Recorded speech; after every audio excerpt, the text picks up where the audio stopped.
So tell me, what's one thing you've done in your life that if you could go back in time, you would stop yourself from doing it? Let's have it. If I could remove one thing from my life, it would not be my marriage.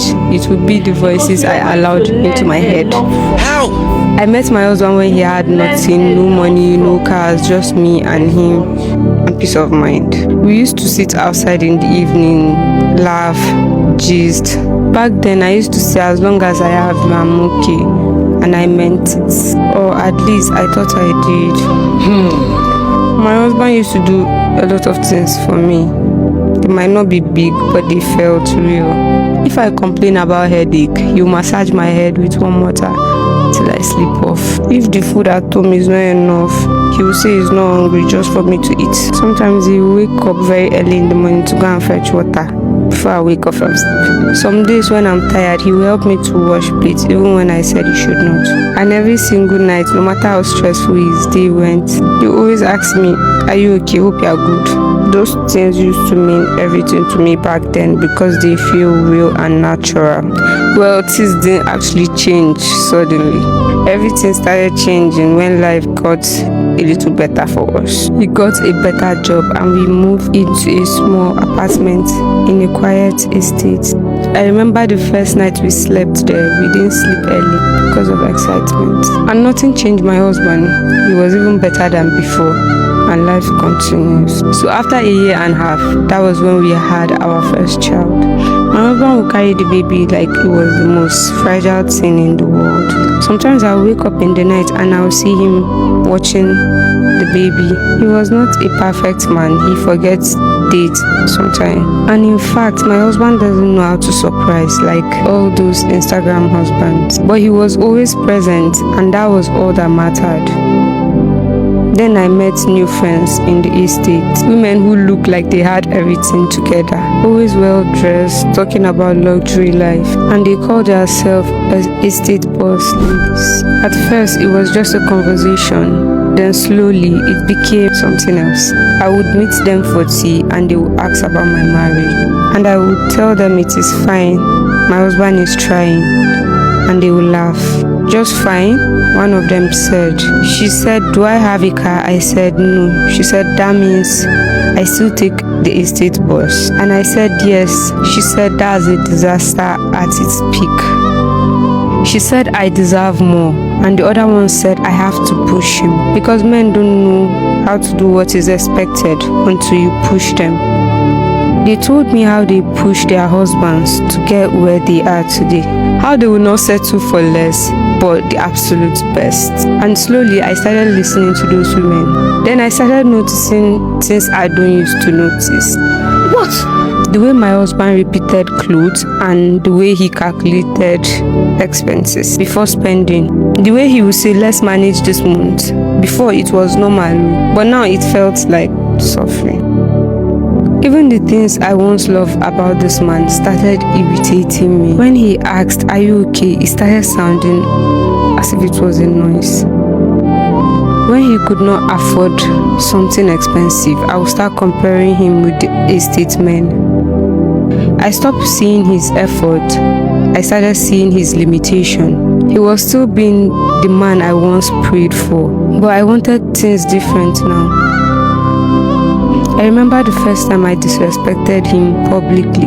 We were at a small gathering when someone made a joke about men who could not buy expensive things. And I laughed and said, "Some people here need to be ashamed of themselves."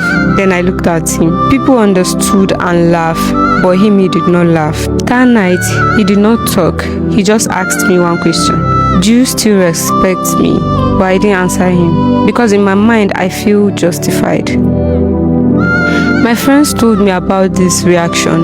They called it first stage.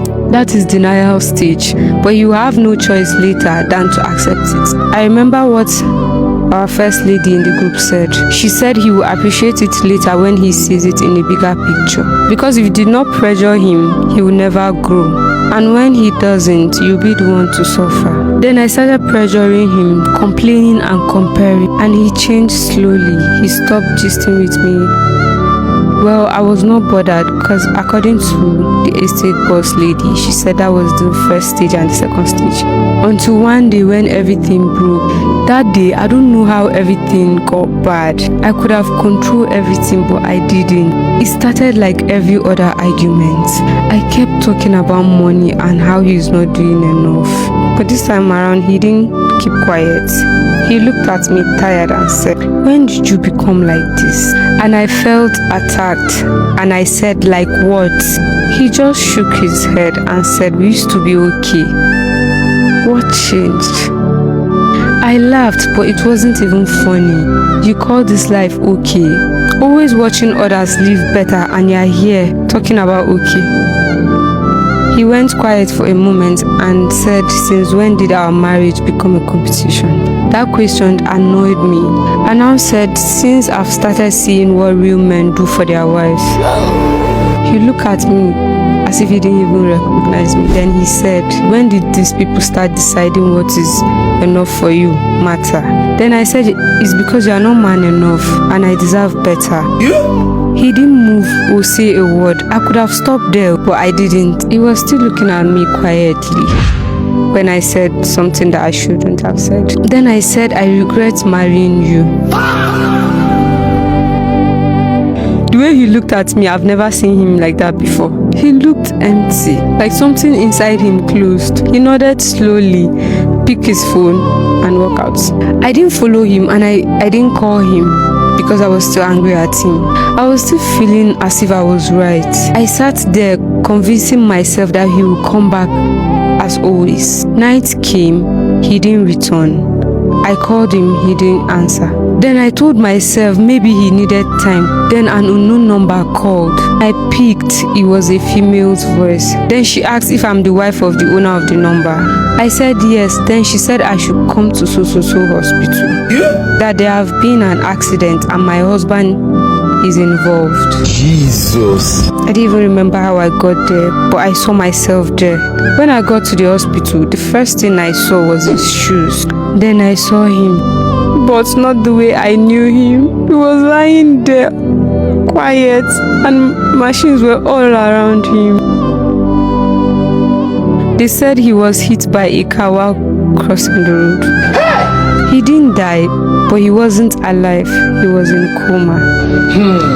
I sat beside him every day holding his hands, talking to him, crying, begging him that I didn't mean what I said, but no response. Days passed, weeks passed, and then one morning, then the doctor called me aside and said, "I'm sorry, ma, we did our best, but we couldn't save him." That was it, just like that. I stood there empty. Because the last full conversation I had with my husband was me destroying him with words. If I had protected my peace instead of chasing what is not mine, my husband would still be alive. Now let me tell you what I learned in my story that was too late for me. Carry on. People will sit with you, laugh with you, advise you, and still be the reason your home will break. That is how human beings are. Those same women, the ones that told me I deserve more. When everything scattered, when my husband was fighting for his life, everyone disappears. None of them came. It was just me and the weight of my own words. And when he finally didn't make it, I didn't just lose a husband. I lost the only person who truly stayed.